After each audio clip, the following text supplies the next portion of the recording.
Hello fellow space enthusiasts. Anyone driving down Miccosukee Road, a road described as one of the best scenic drives in Tallahassee, might be surprised to find out that on the 5th of October 1967, a sudden and deadly event occurred amongst the pine trees of nearby Woodfield Springs Plantation.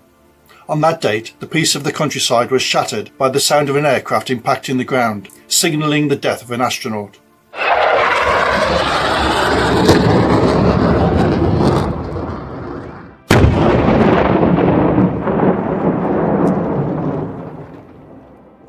This would be the 8th death of an American astronaut between 1964 and 1967.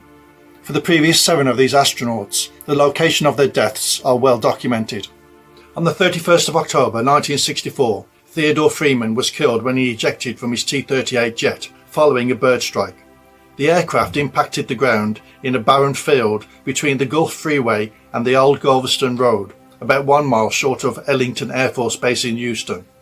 On the 28th of February 1966, the Gemini 9 prime crew of Elliot C. and Charles Bassett died during an attempt by sea to land at Lambert Field in St. Louis, Missouri. Their aircraft struck the Madonna building that contained their spacecraft and crashed into a car park. The Apollo 1 crew of Gus Grissom, Edward White and Roger Chaffee died in a spacecraft fire atop Pad 34 on the 27th of January 1967. And on the 6th of June 1967, Edward Givens was killed when a sharp bend on Knapp Road caught him out and resulted in his car leaving the road and violently hitting the side of a drainage ditch. The 8th fatality was Clifton Curtis Williams Jr., who was better known as CC. He was killed when the T-38 NASA jet he was flying went into a sudden dive and crashed into the ground shortly after Williams had ejected. The location where the T-38 struck the ground is rather vague, with reports often just stating that it happened near Tallahassee, Florida. So is it possible to pinpoint the crash site? There are clues contained in the contemporary newspaper reports of the time. The first and most helpful clue is the name of the plantation where the crash occurred. It is given as Woodfield Springs Plantation, northeast of Tallahassee, in Leon County, Florida. This plantation was one of many located in a region referred to as the Red Hills, an area characterized by gently rolling hills covered with shortleaf pine woodland with deep sandy clay soil, and designated by the Nature Conservancy as one of America's last great places. On this diagram of plantations in the region, Woodfield Springs is number 65. To find this plantation, look northeast of Tallahassee and locate Miccosukee between these two striking looking lakes. The plantation is bordered by Moccasin Gap Road along the north, Centerville Road to the west, and Miccosukee Road to the east, as seen in this map. I have superimposed the outline of the plantation onto this map to narrow down the search because it must have occurred within this marked outline. From here, we can use the other clues contained in the reports of the time. The next 2 pieces of information are that the crash occurred 2 miles from Miccosukee, so we can further narrow the crash site down by marking a 2-mile circumference around Miccosukee and deleting the part that doesn't cross over the plantation. That leaves us with this area. The next piece of information is that the crash occurred 4 miles from Centerville Road. So if we add a line that corresponds to this distance, we can find a point where these 2 points meet. If we look at the satellite view, we see this area of the plantation. The next few pieces of information are that it was in a heavily wooded area of the plantation. It was approximately 600 feet from a lake, on top of a clay hill, and on a narrow dirt road.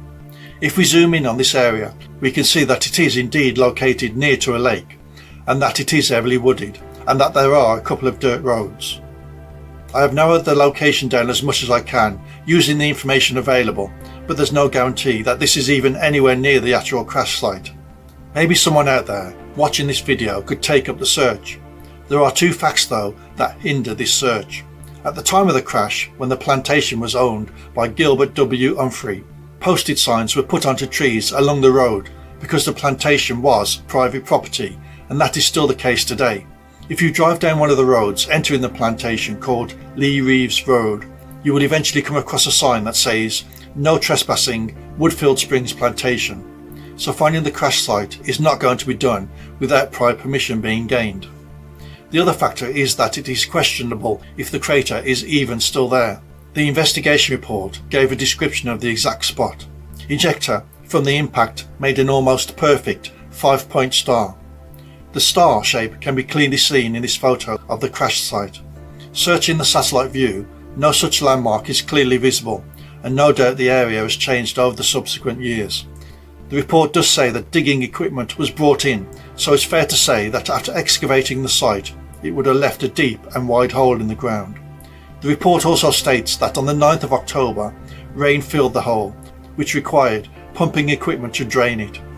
Knowing this, it is not an unreasonable assumption to make that with digging equipment at hand, they would have filled in the crater, instead of leaving a 30-foot wide hole in the ground that was susceptible to filling with water.